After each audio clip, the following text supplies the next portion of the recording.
Hi guys, thanks for tuning in to another episode of Nuggets News. I'm back after a bit of a hiatus, and who better to have that first episode with than Martin? So welcome back, Martin. How are you? Yeah, pretty good, and welcome back. Thank you. Yeah, had a bit of a break, and geez, what a time to be alive as always. It feels like every month we have more interesting things to talk about, but some of the stuff we're going to go through today, it really is, you know, extremes in terms of some of the data that we're now getting since the GFC and all-time highs or lows. So looking forward to going over all of that. But any general comments from you, Martin?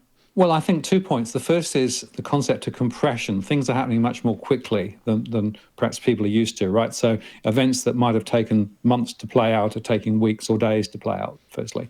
And secondly, the extremes, the silliness, the departure from fundamental value is probably more extreme than it's ever been. Of course, linked to silliness from Federal Reserve and other central banks, and so there's nuts wherever you look, right? And trying to separate the noise from reality is really the challenge. Yeah, and I think, I mean, even you'd agree that the crypto side of things is coming more and more into the mainstream conversation these days. And it's almost like, what would be the alternative here if we didn't have cryptocurrencies? Because there's all these other conversations going on around precious metals at the moment and whatnot. But I think with everything going on, it's actually such an important outlet that people have this other option. And we've seen El Salvador, we might touch on that later. At the same time, we're seeing those with power in the US cracking down on crypto and coming out with the old misinformation. Oh, they use too much energy. Oh, they're used for crime, blah, blah, blah. And we knew that this was all going to happen. But any thoughts on that? Well, the critical question for me, Alex, is this: where is the final point of value? Right? That's really the key question now we've got to ask, right? Because, is it the US dollar? Because, of course, the US dollar is basically being devalued because of all the stuff that's being printed, right? Is it precious metals? Well, if you look at the track of precious metals, it really hasn't done much. Or is it something else, right? Because at the moment, what we're doing is we're comparing relative movements based on a fuzzy foundation, right? So for me, the real question is, where is the fundamental point of value? Exactly. What is anything worth in this world that's going digital and so much intangible wealth and whatnot? So, yeah, Yeah. great question. I know you love your philosophy, Martin, but I'm sorry, I can't help myself. we'll get into these awesome slides you've got prepared for us. So, this is a crazy number. 5% in is that annualized or is that in a month? It's basically effectively from the prior year. So it's percentage change from the prior year, right? So 5%. Yeah. 12 months to date. Okay, so Yeah. 5%, the cost of living doesn't sound much, but you start to add that up year by year, and in most countries we're not getting wage increases, and Mm. most people or businesses don't have even 5% margins. People are getting a 5% wage increase, and the cost of food is arguably going up far more than that, as we've both spoken about on our channel. So what are your thoughts on all this, Martin? Well, it's very interesting because that 5%, of course, is taking account of what's called the base effect. So we had a very significant drop a year ago, and of course, we're moving from a low base. So that's the first point. The second is if you look at the components within the overall US CPI number, in fact, food hardly went up at all. I think it was 0.4%, right? Very, very, very small. But things like secondhand cars, way through the roof, right? And if you look over the last year, the cost of fuel's gone up more than 50%, although it didn't move much this last month. So there's a lot of noise in these numbers. And so it really takes you to the fundamental question as to, is this meaningful at all, or is it really just, noise in the system because of the base effect and because of these one-off things, right? And that's really the question that most people are now wrestling with, right? How real is this? How long-term is it? Is it structural inflation, or is it simply, just coming through and it will wash out the system? I mean, Jerome Powell talks about transitory, it's going to settle down. It's going to be, within their 2 to 3% band, maybe, or maybe below. That's the unknown quantity. The other point, it goes back to what do you compare it with, right? That's the value anchor question, right? What are you comparing it against, right? Because, if you are actually taking the argument that, well, maybe there's more dollars in the system than there were a year ago, right? How does that translate to the value of what you've spent? So it's a really complex thing. So my view is I'm not over anxious by these numbers. I think a lot of it's explained by the base effects and one-off effects. we've got to wait and see whether inflation really does come through, or whether, like, central banks believe it's going to calm down again. Yeah, as you say, if that basket of goods is nothing else changes, all else remains equal, but the US have printed 25 to 30% more base currency, or M2, last year, you'd be surprised if the cost of that basket hadn't gone up somewhat. But the question is, well, how much? Because a lot of that 25% increase is sitting in the bank's coffers just as reserves. It hasn't been lent into existence yet. And it's scary how slow the central bankers are to react, let alone government policymakers. If there are these big changes, it's too late before they even act. So they can say transitory all they want, but it's the people that feel it at the hip pocket straight away. And the point is, of course, they've changed their policy, right? Because previously central banks were trying to predict future inflation, and so they would try and change their monetary stance before it actually emerged. Now they're saying, well, we're going to wait for it to appear and then we're going to react. Now, that there is a really big chance now of what I call a policy misstep. In other words, they miss it, right? And so suddenly they let the genie out the bottle, and inflation is hard to control. We saw that in the 70s and the 80s. So what they're doing is potentially setting themselves up for some risks if this actually doesn't play out the way they think. And, we've never been here before with the amount of stimulus that's in the system. Low interest rates is deflationary. Quantitative easing is not necessarily inflationary. It depends where the money goes. But there are just so many moving parts to this that I'm not sure that any central bankers really have got their act together and really understand what's going on. It's a big experiment, Alex. Yeah, you're on the deflation side, though, generally, aren't you, Martin? Because what you just said then isn't the mainstream view, that low interest rates are deflationary. The mainstream view for economics is that it's the other way around, isn't it? Drop interest rates to get more inflation. Well, except that if you watch where the money's actually going, it's not necessarily going back into the real economy, right? Yes. So if it sits in the financial system, or if it sits in asset prices, that's one type of inflation. But look for real wages growth, right? That, for me, it's real wages growth that will be the signal if inflation is really moving forward, right? Yep. I don't see much evidence of that yet. And of course, in Australia, real wages growth is nowhere. It's been nowhere since 2011. And of course, in the public sector, there's a wages freeze at the moment. In the private sector, the Reserve Bank is saying, wouldn't it be nice if people got a pay rise, but they're saying it's probably not going to happen until 2024. So look, for me, that's going to be the critical lever, right? If we see wages really start taking off, that will be the sign of this is structural inflation. Without it, it could be transitory. Can you explain the public freeze? I wasn't aware that because normally the public sector has their wages go up in line with CPI, roughly. Yeah, well, I believe that they've actually pushed it out a bit and said, well, given everything else, COVID, et cetera, we'll just hold things at the moment. Okay. That's I heard that from a couple of sources the other day, so I think that's what's happening. Cool. Alrighty, next slide. We've got the old, what we're just talking about, inflation versus deflation argument, and some of the. Oh, you're right.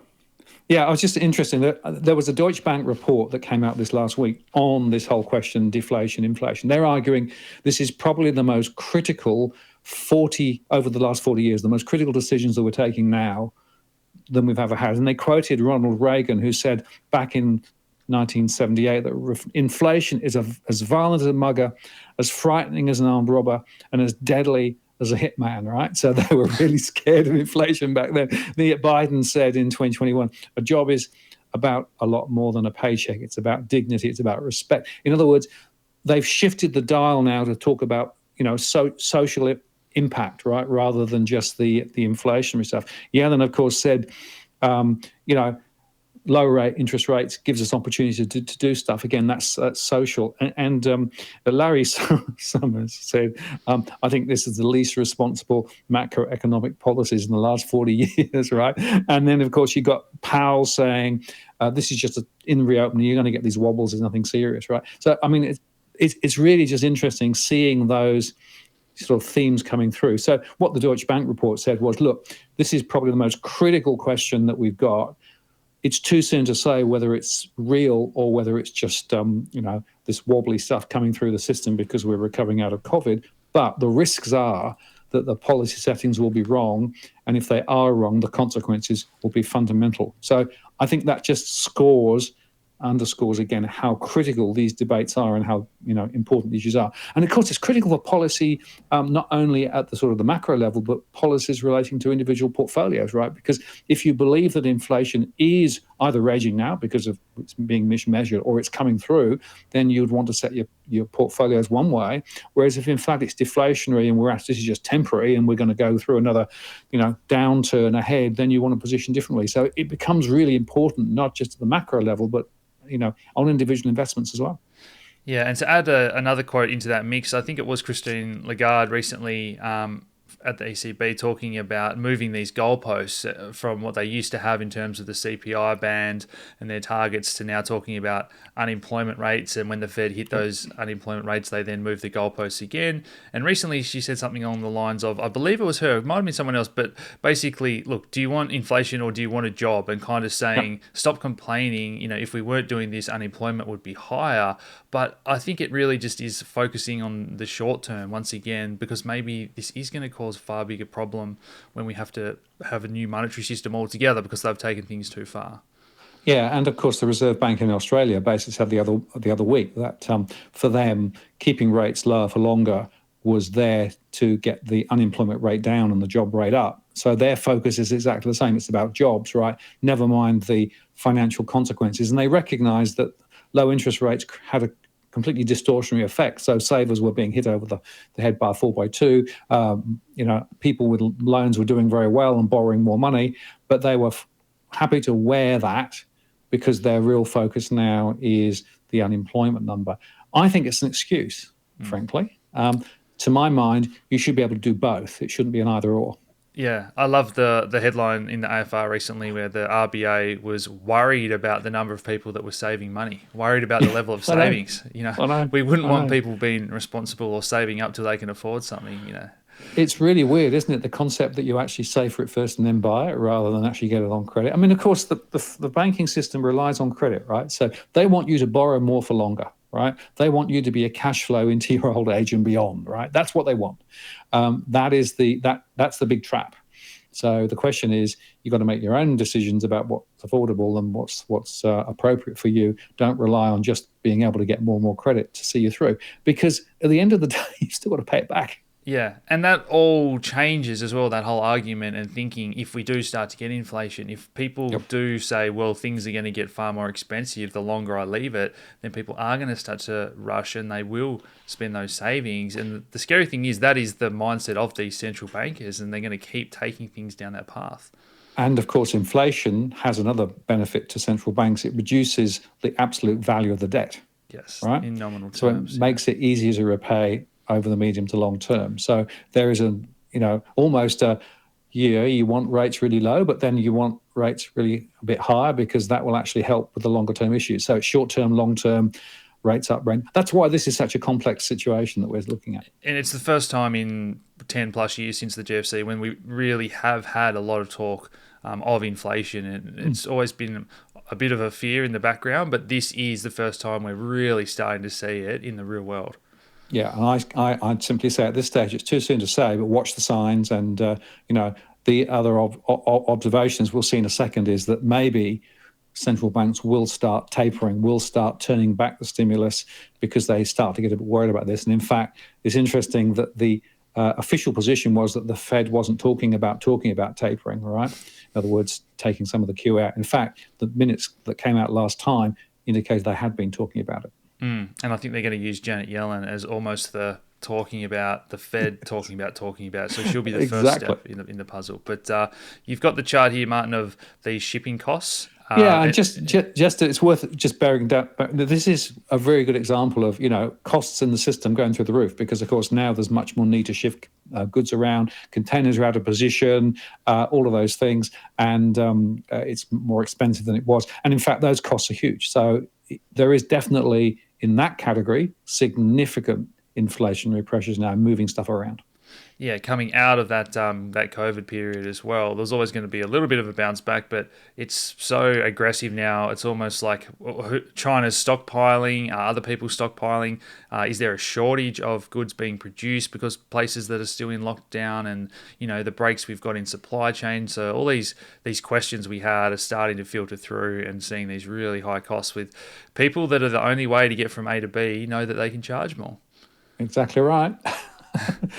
And of course, there's also the chip shortages and everything else. So not only have you got shipping, but you've got other shortages as well. And the next slide's a good example: timber, right? Lumber, right? Yeah. So trying to get lumber for construction is quite tough at the moment. But it's interesting that the lumber futures, which went very high in the US, have come back, right? And that might be an example of when prices go high, more timber's cut, and it comes into the supply chain, and therefore the future prices start to go down. So that's an example which could be transitory, right? But it's creating huge issues for anybody with a building contract, particularly if it's not fixed price, because suddenly the builders are going to say, well, I'm going to have to pay a lot more to get my timber to be able to build your house. And that, of course, can flow into higher prices. Yeah, absolutely. And if you're a tradie, share some of your stories below, because we're hearing all sorts of things where some are having to take a loss and they didn't realize this was in the contract or it wasn't. And then, if you've given a bit of a quote and it might have cost $40,000 for the timber for a house, you look at that chart, it's going from 400 to 1,600. Well, that $40,000 is now $160,000. That's a huge increase for the average family home, and people are going, well, I don't have an extra, $120,000 for this house. So it's causing those issues. Some of even the people that are storing this timber are holding it back from the tradies, even because they know that they can charge more or whatnot. So lots of things happening in the real world.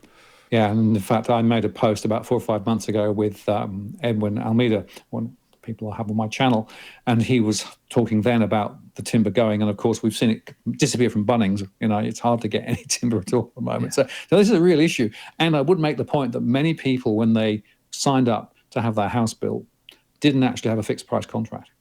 Right? So effectively, you might be thinking your property is going to be costing X to complete, but it might be X plus quite a lot. Yeah. Timber yards, is that the word I was looking for, Martin? Yeah, could be. You can tell I don't go there very often, can't you? Will the Fed taper? So I think it was maybe Canada that have been the first major central bank to even dip their toe in the water. The ECB have increased, I think, their program just recently. Correct. But any signs we've ever had of tapering and cutting back, the market's always had a tantrum and sold off and sort of held the central banks hostage. And so that's what we're sort of waiting for or expecting will happen if they do taper or talk about tapering.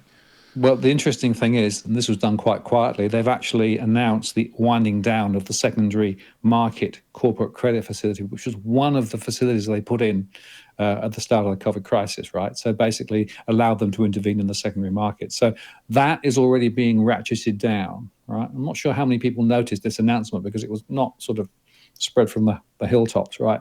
But that could be a sign that they are beginning to turn the dial down a little. And this one was I think 7 different programs they had, but secondary market. So this is when the Fed were coming in and buying corporate bonds and junk bonds off the market. Is that right? Correct, exactly right. Yeah, they were buying pretty much anything that moved. So they basically turned it down. And they announced earlier on that they were not going to buy any more new, but now it's officially being removed. So, it's a small signal, but I was intrigued that hardly anybody noticed it. So that's in itself quite interesting. I'm just going to bring up the chart of the junk bond ETF. And it hasn't had a little dip. It's going for all-time highs, Martin. So I would have expected JNK and HYG, these high-yield corporate bond ETFs, to have sold off a little bit on this news, but no, apparently not. So we'll push on. Another wild ride. So AMC, meme stocks are all the rage. It's kind of come into the crypto world a little bit through Dogecoin, but I'm expecting to actually see that in the future, Martin, because there's all these stock apps, and I think we're going to start to see more and more of the crypto apps, and retail are just obsessed with meme stocks, and I think they're going to get obsessed with meme altcoins, and it's all just a bit of a bubble. But what do you think about this, Martin? Oh, I called it market silliness because, of course, there's no anchor of value to where AMC went, right? I mean, it's interesting. AMC basically issued some stocks, then issued some more stocks, right, to take account of the huge upswing in their price. So they made quite a lot of money in the process, right? And this is retail investors, clubbing together and effectively all chasing down the stocks. And the point about the note here is there are now other meme stocks or meme stocks, right, that are actually now on the list, right? And so people keep spotting different ones. And you're right, same with crypto, right? This is really interesting because what it means is there's a new dynamic in the markets, right? Because effectively it means that if enough retail investors get together and push in a particular direction, they can actually, move the market, right? And the other interesting factor here is that we've now got to the point where these moves are so big that they're actually directly impacting the ETFs, which are meant to be mirroring the index. Right. And so I think on one day, something like 5% moves on the ETFs were actually all AMC. Yeah. Okay. Crazy times. And the guys on Wall Street are sort of crying to regulators and saying, oh, you can't let them do this. We need to create new rules or laws and stop retail from doing it. But I really think retail have got a fair bit of power here, and they're always going to find a way, or they're going to try something different. And we know that Wall Street have had it so good, basically making money for doing very little and playing these games. And you can put on a suit and tie and pretend that things are worth X or Y. But retail have kind of come in and shown you that anyone can believe that any stock is worth anything, really. And like, who's to say they're wrong? All these short sellers and short selling funds have blown up over the years. And I know some people hate short sellers in maybe the precious metals markets, but in general, they do serve a purpose. If something is overvalued and someone can push the value down to what they believe is fair value, well, now we don't have that at all. So it's just a matter of, well, how many people are pushing up, basically, unless people are going to sell and take profits. But so much of this machine is just money being fed into the market by speculators or into these retirement funds, and there's not as much coming out. Now, that might change in future when we've got the baby boomers retiring in bigger numbers, so we're going to see more selling as people take profit. But in general, it's just how much money is going to be fed into this machine. Yeah, absolutely. And the AMC executives put out a note saying, people should be cautious about these prices because it's not sustainable based on our, the performance of our business, right? And that's a really interesting observation when they themselves say, well, this is silly. This is really silly. This has nothing to do with fundamental value. And yet, 2 points. One is people can trade volatility up and down, right? And there are a lot of people doing that. And two, it shows you how when enough people head in the same direction, right, and start pushing, it can have quite a big impact. And, the analogy I'm using here for stocks, I think is also true for crypto, right? If enough of the ordinary people get more involved in the crypto area, then it's going to have a bigger and bigger impact on what's happening. And all of these things suggest to me that some of the assumed mechanisms of both control and also of large banks being in control of everything and hedge funds being in control of everything actually may be coming to a bit of an end. And in fact,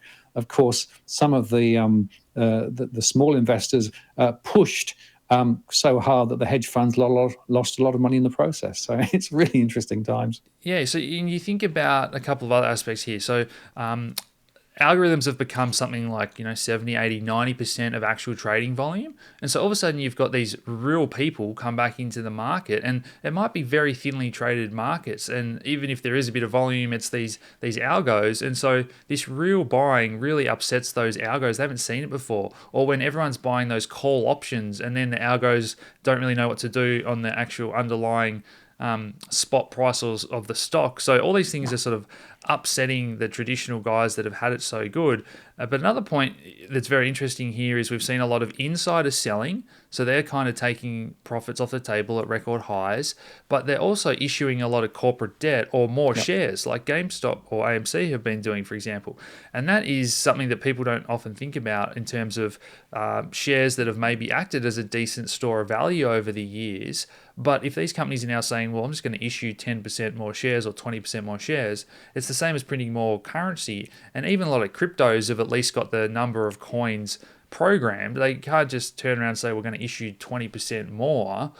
You can make more individual cryptocurrency, sure, but the individual projects, this is something that's very different where people, I reckon no one would have any idea that they've just been diluted 10 or 20% if GameStop sell 10 or 20% more shares into the market because there's crazy levels of buying. So that's a big dilutionary effect as well. Yeah, and the whole concept of dilution is not one that many people understand, right? But basically, if you issue another 10% shares, then your share is now worth, 10% less, right? Yeah, absolutely. Cool.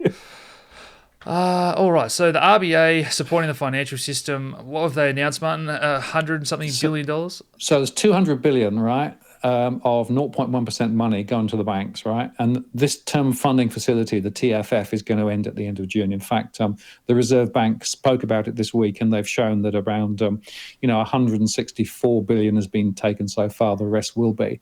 The point I want to make is, and it's worth, if you've got the time, I made a show on this in detail because it's so important, right? This is how they are controlling interest rates, right? Because what they're doing is pushing really, really cheap money at the banks so the banks can lend. That means that their interest rates to consumers have been very cheap. So that's why the mortgage rates have been so low, right? And that's in addition, of course, to all of the other government money that's been thrown into support through COVID, right? This is an additional $200 billion, right? And they're controlling the 3-year curve as well. So basically out to 3 years, rates are very low. But what's now interesting is that the term funding facility will come to an end at the end of June. And then the banks will have to find other sources of funding beyond that. Now, the term funding facility will be there for 3 years, but it'll then be paid down.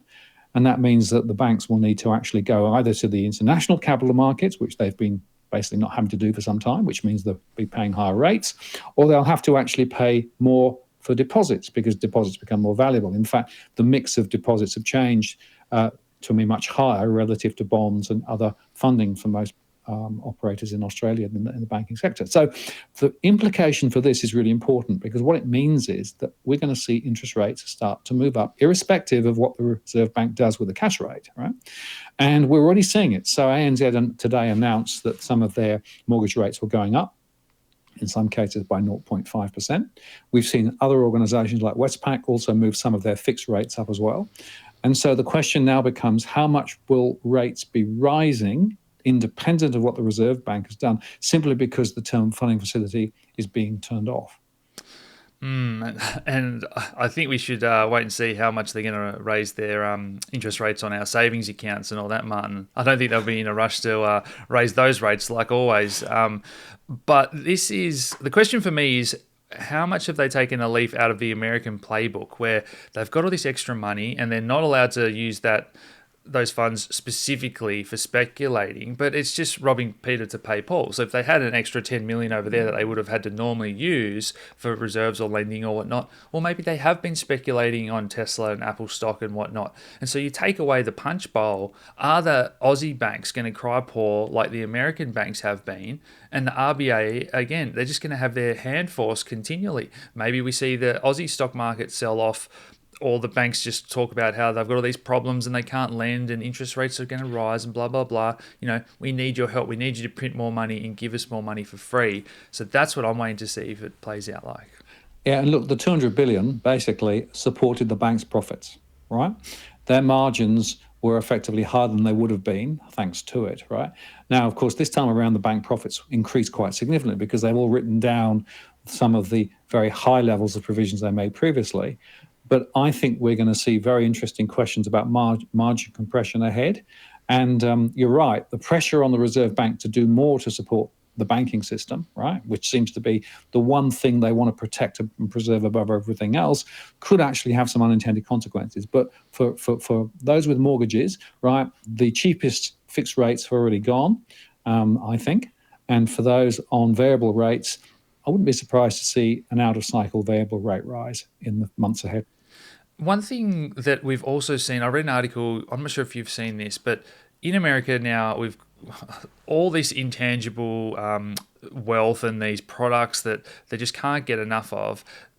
BlackRock are now buying more houses than average Americans, and they're buying entire suburbs, coming in and bidding 20% above. And this has all been basically funded by, the Fed is sponsoring BlackRock.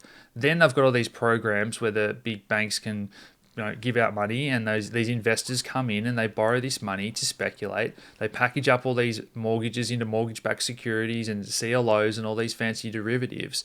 And so this effectively being funded by taxpayers who now can't afford houses because BlackRock want to create more ETFs or derivatives, but real people can't afford to live in a real home. Like, this is the level of insanity. And it's probably going to happen to a similar degree in Australia, where the RBA are going to have to come in and rescue these people that can't afford their mortgage when rates start to rise because the banks are raising rates and whatnot. So most people have no idea that any of this is happening under the surface. No, that Wall Street Journal article about BlackRock created huge stirs in the US, and you had the conservative quarter saying, well, we should let the market be the market, right? Whereas other people were saying, hang on, this is crazy.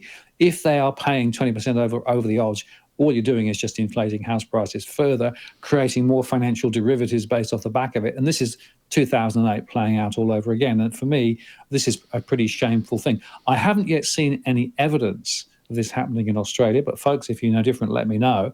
But I'm certainly on the lookout for it, because it is going to be tempting. There's one of those investment players, one of the hedge funds here, will say, hang on a moment, I can get this really cheap money, I can go buy property, I can then basically create some instruments around that and make a turn on it. That's what I think is likely to happen. So it could well be that that's one of the reasons why prices are rising, but I just don't have the evidence yet to support it. Yeah, no, in Australia, I think ethically the most similar thing we've had is how all this lending is just going to housing rather than real businesses. It's kind of that first step of just how can we make more money through not doing anything, but the consequences of the real world is not what banking was meant to ever be about. So No. Banking was meant to be allowing the real economy to actually work, right? Not speculate in its own right. Unfortunately, all the evidence around the world, the ECB, for example, shows that in this low interest rate environment, when lending is not that profitable, banks speculate more. And so we have huge amounts of speculation, whether you look at the derivatives, whether you look at some of the other stuff that's going on. And there are smart people with maths degrees plus all over the place trying to find other angles to play here to basically make a turn. This is not healthy. Simple answer, of course, would be to bring a financial transaction tax into bear. And that would generate a huge amount of revenue for real good purposes and would take a lot of the heat out of these financial processes that actually aren't really benefiting, the real economy and real people at all. But of course, nobody wants to touch that because that would be destroying the artifice of the financial system. Yes, yeah, you're never gonna take anything away from them. They have a tantrum. No, the 1% always win. All right, so consumers on the brink, feeling the pinch. Yeah, so here it's this: the lockdown has had a big impact on consumers, right? And my surveys suggest that a lot of consumers have been starting to spend those savings that they made over the last year because they were sort of thinking that this was a little bit over. But there's been a bit of a change in the weather over the last couple of weeks with Melbourne. So it'll be interesting to see how this plays out with consumers. Of course, the JobKeeper seeker ended, which means that now people are more on their own. And interestingly, as we'll come on to a second, it's had quite a profound impact already on some sectors. So I'm not necessarily calling it as another disaster, but it's interesting that the momentum that was there has ebbed a bit because the virus is still not under control and people are a bit worried about what might be happening. And as you and I have said several times, you cannot disconnect the virus and the complications around the virus from the overall economic activity and output, right? And of course, ScoMo recently said again they're not going to think about opening the borders for some time. Another rather negative new piece of news. So I think this has got quite a lot to play out even now. Because it really was booming business confidence and consumer confidence, and had the sharp pullback now. Well, it's interesting, just on the consumer, if you look at the mortgage stress number, hardly any change this month, still quite high, but that's because quite a few people were actually pulling money out of deposits that they'd saved previously to spend on stuff. But the rental stress went up by nearly 200,000 households, and that's because a lot of people suddenly found that those rental protections were removed. Many of them were given notice to quit. Others were given rental increases. So we're seeing rentals rise. And of course, we've still got the uncertain work that many people have with regard to the rental sector. So unfortunately, those in the rental sector now are very much exposed to what's going on at the moment. And I suspect this is not going to change anytime soon. And you have got the business confidence on the next slide for us here. Yeah, and the business stuff's amazing. So it's really, really gone through the roof, right? So businesses are now getting quite confident about what's going on. Interestingly, there's rising costs leading to price pressures is coming through quite strongly. And the business conditions people think is pretty good. So interested to how that plays out. Now, again, in my surveys, a lot of businesses are doing it quite well, but there are still segments that aren't. And interestingly, some of those are where the lockdowns are. Some of those are actually in the, some of the retail sectors still doing it quite difficultly as well. And tourism is patchy, right? There are areas that are doing quite well now because people are going interstate and, moving around the country. And in a way, with the borders shut, what it means is that some of that money that consumers would have spent overseas is now being spent elsewhere in Australia, but it's not reaching all parts of the country. And I am seeing some segments in some areas where the businesses are still struggling. So for me, the conditions are better, definitely, but still a long way to go. When I saw that consumer confidence number turned down, I was expecting that for business as well, but that's just a result of what we've spoken about. Businesses and CEOs know that they're just going to get flooded with money and they can borrow more, and they're the wealthy that have nothing to worry about. Their assets are all going up. So yeah, and I'd say that this survey more reflects the big end of town, the bigger businesses, than it does the SMEs, right? My survey, which is focused more on SMEs, it's nowhere near as positive. So small businesses are worried about, cash flow. They're also worried about issues to do with, simple things like fraud. So, for example, the ACCC this week published information on the latest scams, and small businesses are being scammed left, right, and centre with false invoices and all those sorts of things. So there's a lot of noise in the system, and a lot of small businesses are really, I think, still up against it. So I don't think that necessarily gets caught in the big surveys that are published. Yeah, fair enough. So iron ore is another one that's going up, Martin, and this is one of our key exports.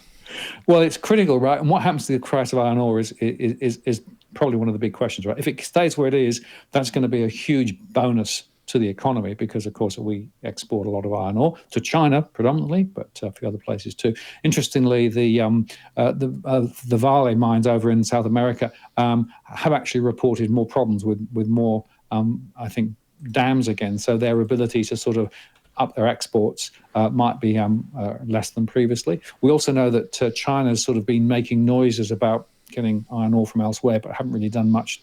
They're also talking about recycling more old iron ore and stuff. But at the moment, if things stay as strong as they are, this is a very important underpinning for the economy of specifically Western Australia, which is very reliant on iron ore. If it drops back, then that will be another sign of trouble ahead potentially.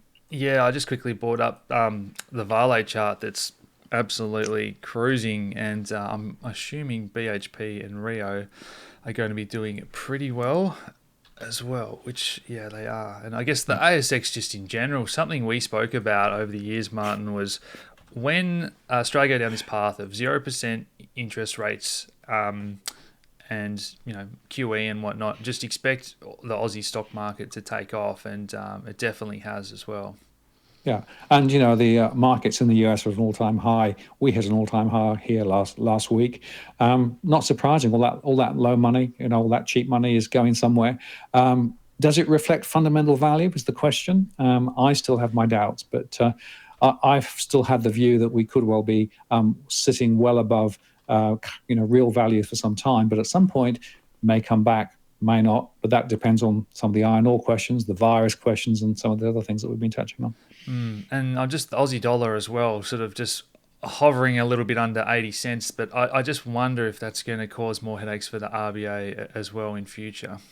Well, it's certainly part of the puzzle, of course. The fact that international lending to the banks was down because of the term funding facility has alleviated some of the pressure. And in fact, the international debt that we've got is lower than it was. So that's going to give the RBA some wriggle room, but that may change going ahead. So again, a lot of moving parts to think about.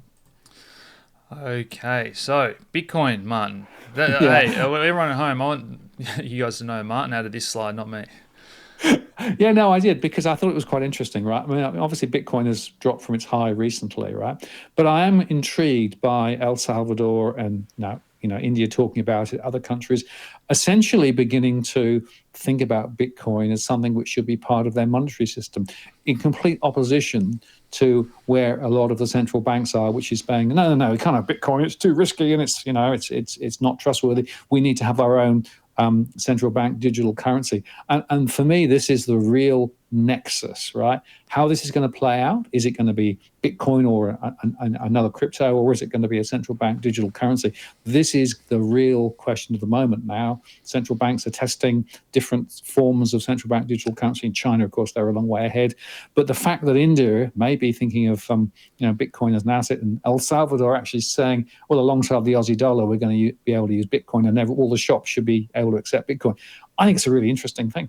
Yeah, so on Twitter the other day, it was a live video chat that anyone could join, and there was the president of El Salvador while they were doing the vote, and it felt like it was a historic moment when they're saying we're going to create a crypto wallet that everyone can use, or you can create your own. They're looking at this as a really open system, whereas the US, I've got a few quotes here, Martin, from a research that I was going to do for another video because we saw the US policymakers come out straight away, and just some of these videos they put out were, I was nearly pulling my hair out with this misinformation saying hey, crypto's dangerous to the economy. Creating new cryptocurrencies uses a lot of energy, which is completely untrue. It uses more energy than all the data centers on the world. She said one Bitcoin transaction uses more energy than a US household does in a month, which is, again, just completely untrue. And then they're talking about, oh, well, central bank digital currencies don't use as much energy, and they're already sort of presenting why they're going to be so good. Now, a couple of things. If they do create those, it gives them the ability to go direct to these businesses, and so not give all these reserves to the bank and then say, hey, lend them out. So that's where I think there's going to be a lot of tension between the banks who they're corrupt and whatnot. All sorts of fireworks are going to happen there.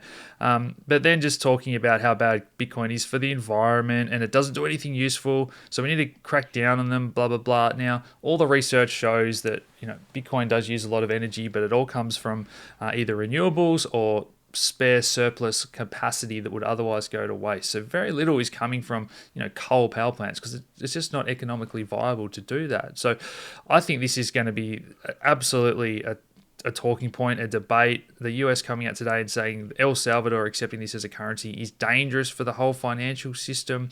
And so the countries that have got nothing to lose, they're going to adopt it. And then we're going to see these with all the power that are going to try and talk it down and, expect a false flag of some sort, I'd say. But yeah, watch that space. And for me, I think it underscores this, that the evolution of the financial system is going to happen, right, from where we are, because what we've got at the May today is unsustainable, right? The question is, what's the playbook, right? How does the reset happen? Where does it end up, right? I think it's a genuine open question at the moment, but you can see how parties are being positioned for different solutions. And for me, the key question is, how much control will governments want and will central banks want for the financial system ahead, right? Versus how much control should they be allowed to have? And of course, the thing about the crypto world is that in the decentralized world, it's a different mode of operation, right? Whereas what the central banks are trying to do is to reimpose in the digital space the same controls that they have in the space at the moment. That's really the heart of the debate. And at the moment, I think there's a battle for hearts and minds either side of that debate, right? The question is ultimately, can the two coexist, or will ultimately one win out? That for me is the really, big strategic question, which we won't answer today, but boy, it'll be interesting to watch it as it evolves. Yeah, and I think you're keen to do a show on that, Martin, on your channel, and I'll probably upload it to mine afterwards at some point as well. But I think that'd be good for the audience, and particularly for your viewers that might not be crypto savvy, to dive into the technical sort of aspects of how would a wallet work with a central bank digital currency that's monitoring everything versus how wallets work on Bitcoin or Ethereum or whatnot as well. So, that will be a great show to do. So we should try and make that happen on DFA, and because there are more people now asking more of the right questions, right? But often it's hard to get coherent answers. So it will be good to explore that. Absolutely. We'll make that happen soon. And guys, I hope you've appreciated this. Again, another really enjoyable episode. Love chatting with you, Martin. So thanks once again. Great. Enjoyed talking with you. Take care. Cheers, guys.